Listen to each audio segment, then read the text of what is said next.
Pendidikan kewarganegaraan di perguruan tinggi dalam menghadapi tantangan di era globalisasi.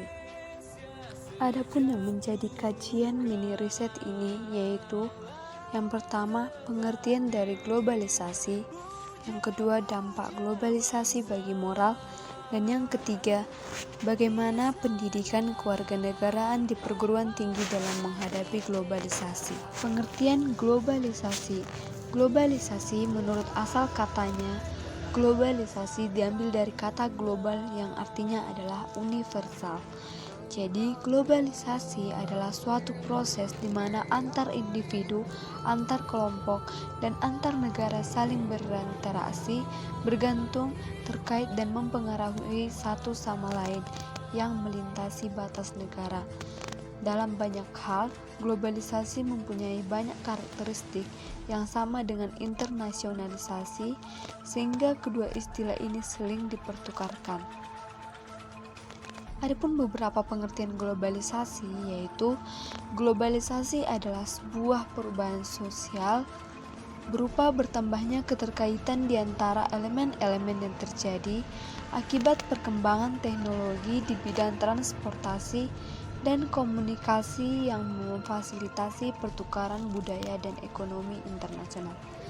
Selanjutnya, pengertian yang kedua yaitu globalisasi juga diartikan proses di mana berbagai peristiwa, keputusan dan kegiatan di belahan dunia yang satu dapat membawa konsekuensi penting bagi berbagai individu dan masyarakat di belahan dunia yang lain. Yang terakhir itu untuk memahami pengertian globalisasi yaitu globalisasi juga berarti meningkatkan saling keterkaitan antara berbagai belahan dunia melalui terciptanya proses ekonomi, lingkungan, politik, dan pertukaran kebudayaan. Jadi, globalisasi mencakup semua bidang seperti proses perubahan sosial, arus informasi, aliran barang, jasa dan uang, serta pertukaran budaya. Selanjutnya, yaitu dampak globalisasi bagi moral, akan dijelaskan rekan saya. Baiklah, selanjutnya saya akan menjelaskan mengenai dampak globalisasi bagi moral. Nah, globalisasi itu dapat kita artikan sebagai proses penyebaran unsur-unsur budaya baru, khususnya yang menyangkut informasi secara mendunia, baik itu melalui media cetak maupun media elektronik. Budaya-budaya semakin cepat dan mudah saling bertukar tempat dan saling mempengaruhi satu sama lain, termasuk budaya hidup barat yang liberal dan bebas merasuki budaya ketimuran yang lebih cenderung teratur dan terpelihara oleh nilai-nilai agama. Dampak negatif dari arus globalisasi yang terlihat miris adalah perubahan yang cenderung mengarah pada krisis moral dan akhlak, sehingga menimbulkan sejumlah permasalahan kompleks yang melanda negeri ini akibat moral. Dapat dicontohkan mulai dari hal kecil seperti anak-anak sekolah yang membolos pada jam pelajaran, bahkan sampai kepada hal yang besar seperti korupsi. Selain itu, terdapat pula tindakan-tindakan kriminal yang setiap hari biasa kita lihat. Nah, hal itu membuktikan bahwa krisis moral telah dan sedang melanda negeri kita. Nah, jika kita lihat dari segi sistem pendidikan yang ada di Indonesia, sistem pendidikan kita selama ini masih lebih menitik beratkan pada penguasaan kognitif akademis, sementara afektif dan psikomotorik seolah-olah dinomorduakan, sehingga yang terjadi adalah terbentuknya pribadi yang miskin tata krama, sopan santun, dan etika moral. Namun yang terjadi di Indonesia saat ini bisa kita lihat bahwa generasi muda lebih tertarik akan adat kebiasaan negeri lain yang sebenarnya tidak sesuai dengan adat istiadat dan etika bangsa kita. Mereka menganggap lebih keren dan modern baik itu gaya hidup maupun tingkah lakunya dari bangsa lain. Nah, karena hal itulah timbul pergaulan bebas di kalangan remaja atau pelajar dan mempengaruhi pikiran serta tingkah laku generasi muda. Nah, merosotnya moral pada generasi muda membuat Indonesia akan semakin terpuruk dan memiliki masa depan yang suram. Nah, ada beberapa fakta yang menunjukkan betapa menurunnya etika dan moral pelajar atau mahasiswa yang didapat di berbagai masyarakat, seperti adanya para pelajar yang melakukan hubungan seksual di luar nikah sehingga menyebabkan tingkat melahirkan pada pelajar itu meningkat setiap tahunnya. Selanjutnya ada kasus AIDS dan HIV, lalu ada kasus aborsi, adanya penggunaan narkotika dan obat-obatan terlarang. Nah, sejak Januari hingga Oktober tahun 2016, kriminalitas yang dilakukan oleh remaja itu meningkat 35% dibandingkan tahun sebelumnya. Pelakunya rata-rata berusia 13 hingga 17 tahun. Dan beberapa fenomena yang dipaparkan di atas itu menunjukkan bahwa kondisi pelajar di Indonesia saat ini terlihat bahwa semakin bobroknya etika, moral, dan akhlak bangsa Indonesia. Nah, selanjutnya saya akan menjelaskan mengenai apa saja faktor-faktor yang menyebabkan krisis moral tersebut yang diakibatkan oleh arus globalisasi. Yang pertama adalah masuknya pola pergaulan budaya asing atau budaya barat, seperti anak-anak sekolah yang bermain sampai malam, yang pergi ke kafe tanpa memberitahukan kepada orang tuanya. Selanjutnya adalah perkembangan teknologi yang tidak diimbangi dengan peningkatan kualitas budi pekerti pelajar tersebut. Lalu adanya derasnya arus media komunikasi yang masuk ke Indonesia sehingga terjadinya penyalahgunaan teknologi. Dan yang keempat adalah cara berpakaian anak muda, dalam hal ini pelajar yang sekarang ini tidak lagi menjunjung tinggi nilai kesopanan. Kebanyakan dari mereka itu berpakaian mini dan juga ketat.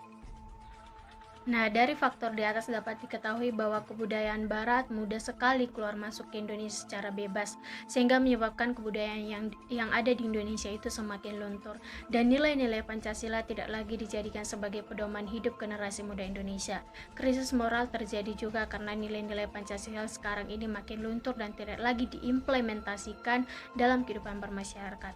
Pancasila yang seharusnya sebagai pedoman hidup dan falsafah bangsa kini hanya sebagai semboya belaka. Dalam bertindak, kebanyakan orang sudah tidak lagi mengindahkan asas ketuhanan, kemanusiaan, persatuan, kerakyatan, dan keadilan. Jati diri bangsa sekarang ini telah luntur sehingga timbul perilaku amoral yang merugikan orang lain dan membuat semakin terpuruknya negara ini. Indonesia pada saat ini telah dihadapkan pada permasalahan krisis moralitas. Permasalahan ini sudah menjalar sampai pada semua aspek kehidupan.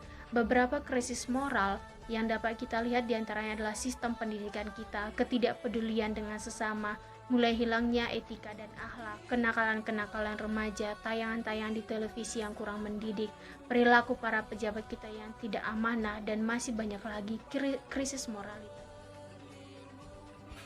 Rekayasa ide.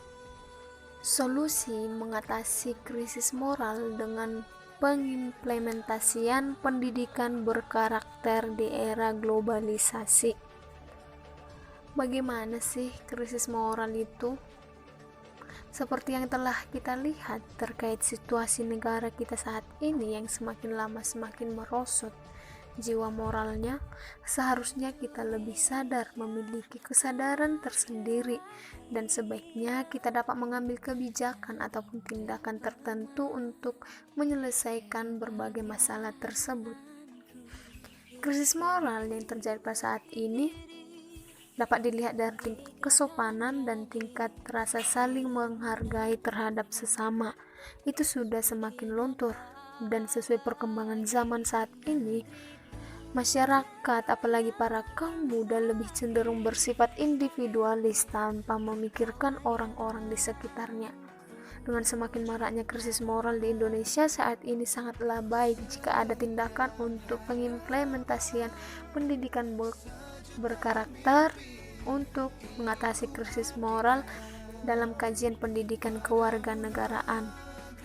Hal penting yang harus kita ketahui oleh peserta didik ataupun mahasiswa di Indonesia adalah melakukan sesuatu hal-hal yang bersifat tidak baik sehingga sering mengalami krisis moral, seperti pembunuhan yang terjadi oleh mahasiswa.